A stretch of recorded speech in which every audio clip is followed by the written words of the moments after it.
Before we get started, we were very saddened to hear about the tragic death of Matthew Olson, an incoming freshman student to USC, and our thoughts and condolences go out to the Olson family, and all our thoughts and prayers. Today's practice started off really great, being able to have Dr. Folt, our president, walk out here and inspire our group. It was awesome when the leader of your university takes her time to come out and spend time with us, and it really inspired the players. So thank you to Dr. Folt for coming and hanging out at a Tuesday practice. Only other information I got for you, I know a statement's been released by Jack, but Jack Sears has put his name into the portal. I want to personally thank Jack for everything he's done for the USC, our football family, my immediate family. I ask guys to do three things: compete, give their absolute best effort, and graduate from this university. And Jack has done all three in a first-class manner.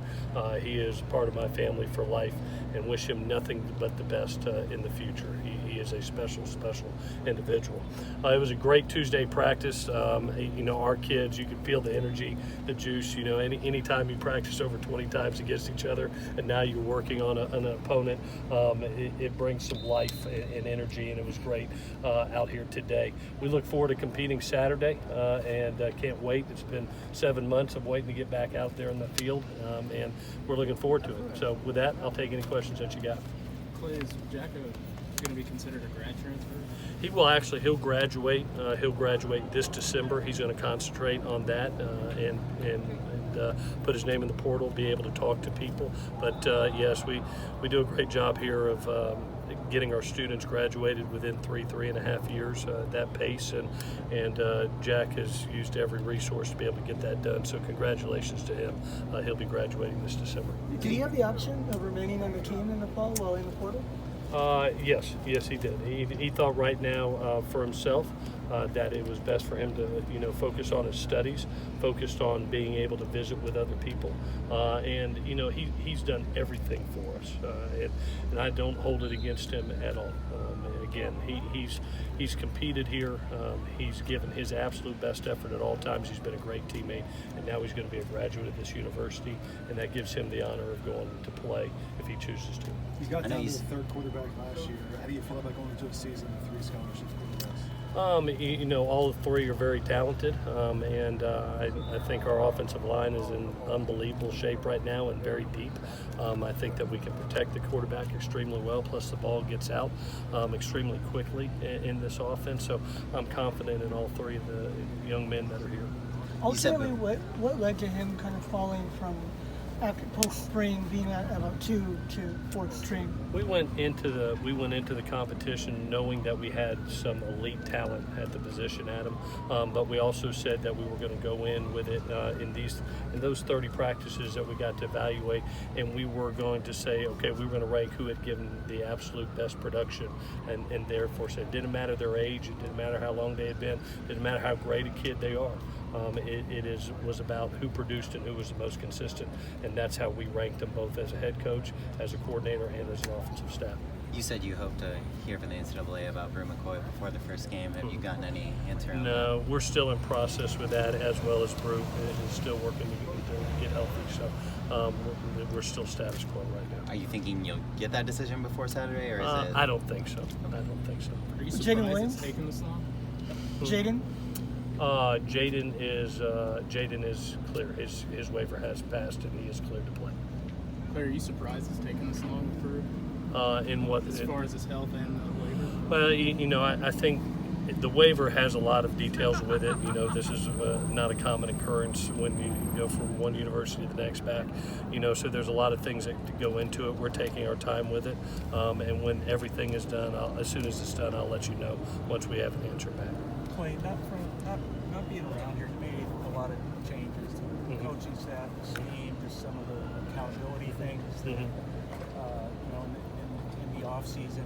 What was sort of the root of those, and I guess the objective, why you felt you needed to make? When I looked at last season, I looked at myself in the mirror, and basically, when you have a Rose Bowl victory, you have a Pac-12 championship, you pass along the accolades, and when you have a season that's 5-7, you own it, and you own exactly what needs to be fixed, and don't put your head in the sand. And for us, I really thought, one, it was being more accountable as a football team when it came to penalties and turnovers. I felt our personnel, having had the opportunity to call the last couple of games, felt what it could do and felt where it could go to within a system in which we just installed. I thought the simplicity of the system that we brought in would allow freshmen to play, would allow guys like a Devin Williams to step up and be a big-time player. And it has. I've watched Manir McLean.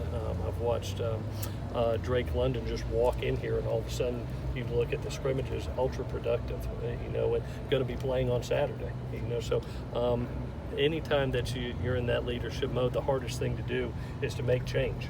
But you have to, that's part of the job, is to have the courage to say, you know what, this needs to be fixed, this is the direction that we need to go, and advance your team towards it. Is it just that this offense is just the simplicity of it, or is there something? I mean, it's obviously somewhat in vogue.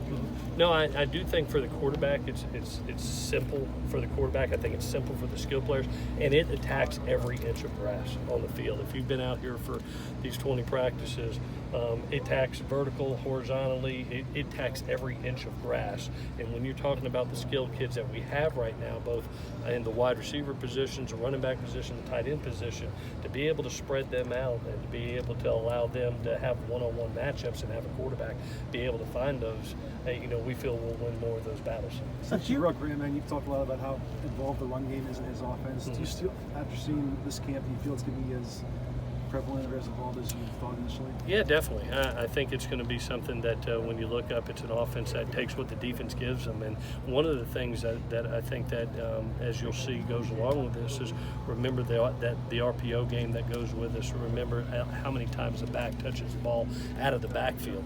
I can't remember in my 10 years being here as many catches as the running back has out of the backfield, and how well Steven and Vi and Marquise and Quincy and Keenan are doing. That makes them weapons when they're out there on the perimeter and it's one-on-one with the corner.